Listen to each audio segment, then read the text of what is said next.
একসময় গভীর জঙ্গলের মধ্যে বাঘ আর সিংহ একসঙ্গে বাস করত। এই দুজন ছিল জঙ্গলের সবচেয়ে শক্তিশালী এবং ভয়ঙ্কর শিকারী। কিন্তু তাদের মধ্যে সর্বদা একটি বিষয় নিয়ে তর্ক লেগে থাকত, কে বেশি শক্তিশালী। এই তর্ক প্রায়ই তাদের মধ্যে দ্বন্দ্বের জন্ম দিত।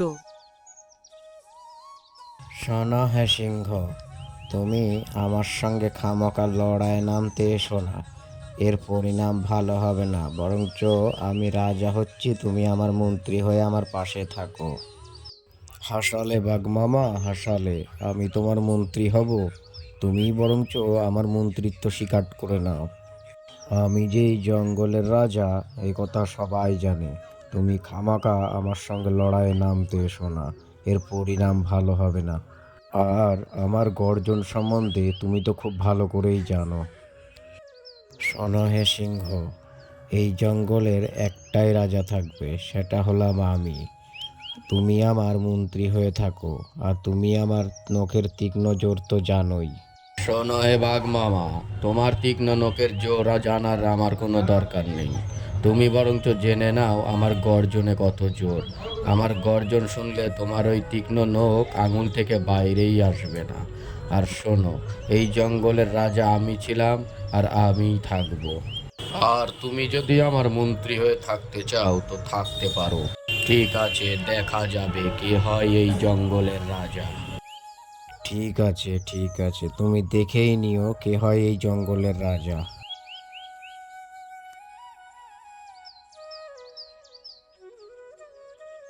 জঙ্গলের নিয়ম ও ক্ষমতার লড়াই। জঙ্গলের সব প্রাণীরাই বাঘ আর সিংহকে সমান ভয় করত।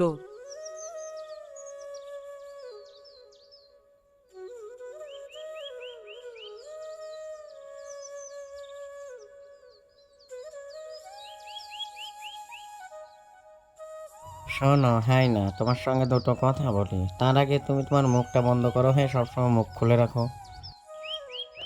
এইদিকে তো বাঘ আর সিংহের যুদ্ধের পরিস্থিতি তৈরি হয়ে গেছে, কিন্তু শোনো, এই যুদ্ধটা যে কোনো উপায়ে আমাদের আটকাতে হবে।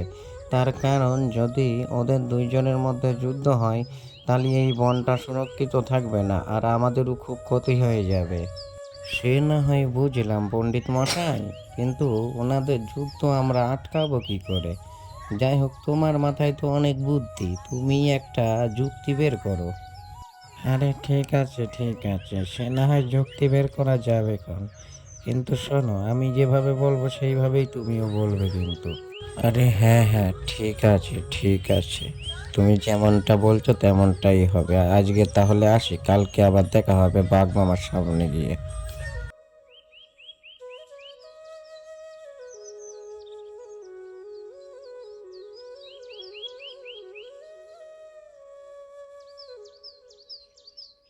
বাঘ তার তীক্ষ্ণ নখ আর গতি দিয়ে শিকার করত,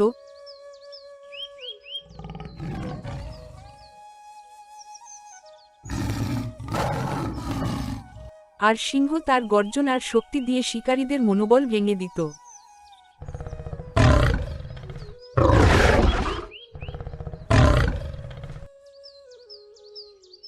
কিন্তু তারা নিজেরাই নিজেদের মধ্যে এই বিষয়টি মেনে নিতে পারত না যে তাদের শক্তি আসলে কার বেশি।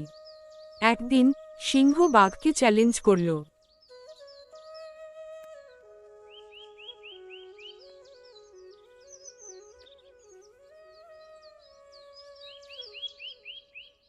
শোনো হে বাঘ মামা, আমার মনে হয় এক জঙ্গলে দুজন রাজা থাকতে পারে না, আর এই জঙ্গলের জন্য আমি শ্রেষ্ঠ রাজা। তার কারণ আমার গর্জনে সকলের বুক কেঁপে ওঠে। বাঘ হাসল এবং উত্তর দিল, তোমার গর্জন থাকুক, কিন্তু আমি এক লাফে যেভাবে শিকার ধরতে পারি, তুমি সেইভাবে শিকার ধরতে পারো না। তাই আসল শক্তি আমার হাতে।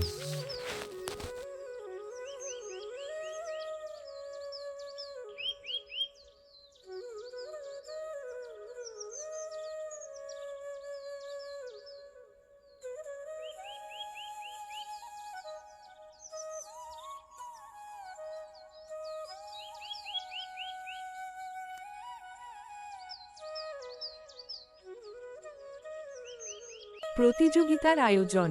তাদের এই দ্বন্দ্ব দেখে জঙ্গলের অন্যান্য প্রাণীরা চিন্তিত হয়ে পড়ল। তারা ভাবল, যদি বাঘ আর সিংহের মধ্যে সংঘর্ষ হয় তবে জঙ্গল ধ্বংস হয়ে যাবে। তাই তারা একটি প্রতিযোগিতার আয়োজন করল, যেখানে বাঘ আর সিংহ তাদের দক্ষতা এবং শক্তি প্রদর্শন করবে। প্রতিযোগিতার জন্য 3টি পরীক্ষা নির্ধারণ করা হল। 1. গর্জনের প্রতিযোগিতা। 2. শিকারের প্রতিযোগিতা। 3. ধৈর্যের পরীক্ষা। গর্জনের প্রতিযোগিতা। প্রথম দিন ছিল গর্জনের প্রতিযোগিতা।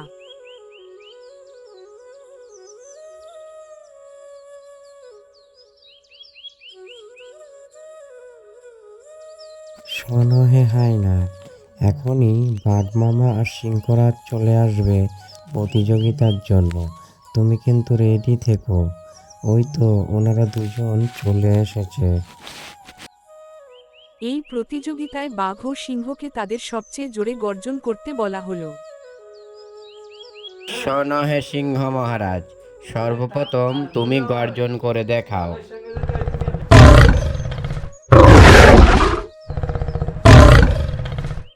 বাহ, খুব সুন্দর হয়েছে। এবার বাঘ মামা তুমি গর্জন করে দেখাও, দেখি তোমার গর্জনে কত জোর।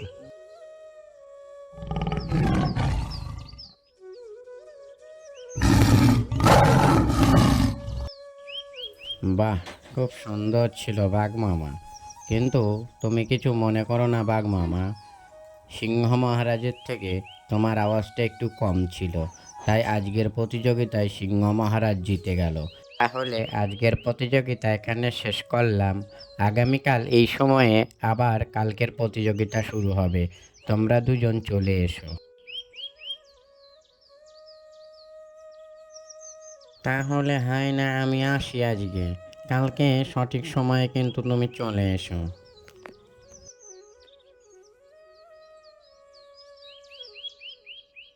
শিকারের প্রতিযোগিতা। দ্বিতীয় দিন ছিল শিকারের প্রতিযোগিতা।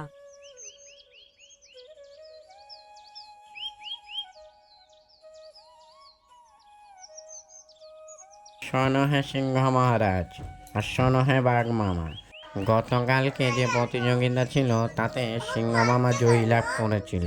আজকের প্রতিযোগিতাটা হবে কে সর্বপ্রথম শিকার ধরে এখানে নিয়ে আসতে পারে, তার উপরে বিচার হবে কে জিতবে। আপনারা আর দেরি করবেন না, দুজন দুই দিকে চলে যান, আমি এখানে দাঁড়িয়ে আছি। ঠিক আছে পণ্ডিত মহাশয়, তাহলে আমরা যাচ্ছি শিকার ধরতে। তুমি এখানেই দাঁড়িয়ে থাকো, তুমি দেখো কে আগে আসে। দুজনকেই একটি শিকার ধরতে পাঠানো হলো। বাঘ তার তীক্ষ্ণ বুদ্ধি আর গতি দিয়ে এক লাফে একটি হরিণ শিকার করল।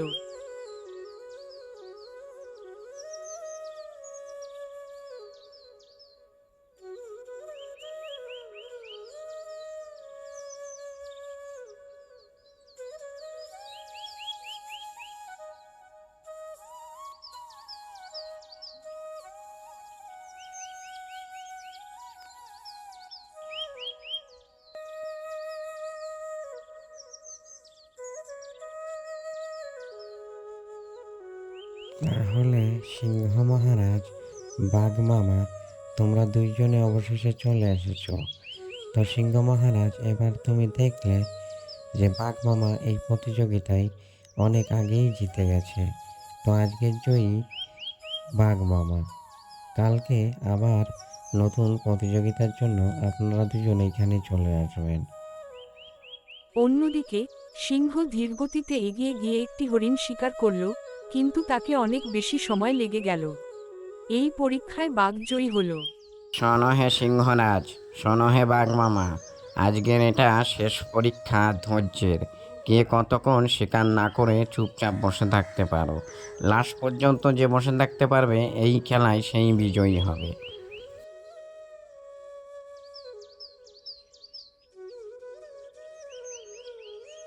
সিংহ কিছুক্ষণ চুপচাপ বসে থাকল, কিন্তু তার ধৈর্য দ্রুত হারিয়ে গেল। অন্যদিকে বাঘ দীর্ঘ সময় ধরে চুপচাপ বসে থেকে শিকারের অপেক্ষা করল। এই পরীক্ষায়ও বাঘ জয়ী হল।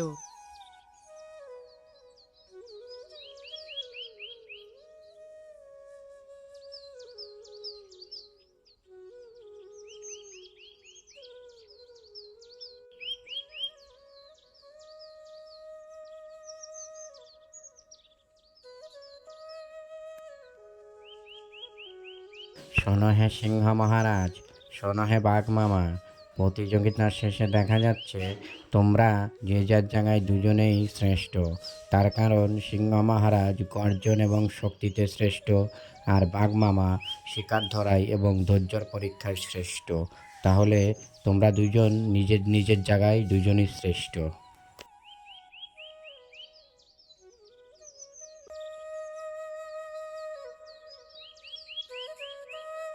উপসংহার: তিনটি পরীক্ষার শেষে বাঘ এবং সিংহ দুজনেই বুঝতে পারল যে তারা দুজনই শক্তিশালী, তবে তাদের দক্ষতা ভিন্ন।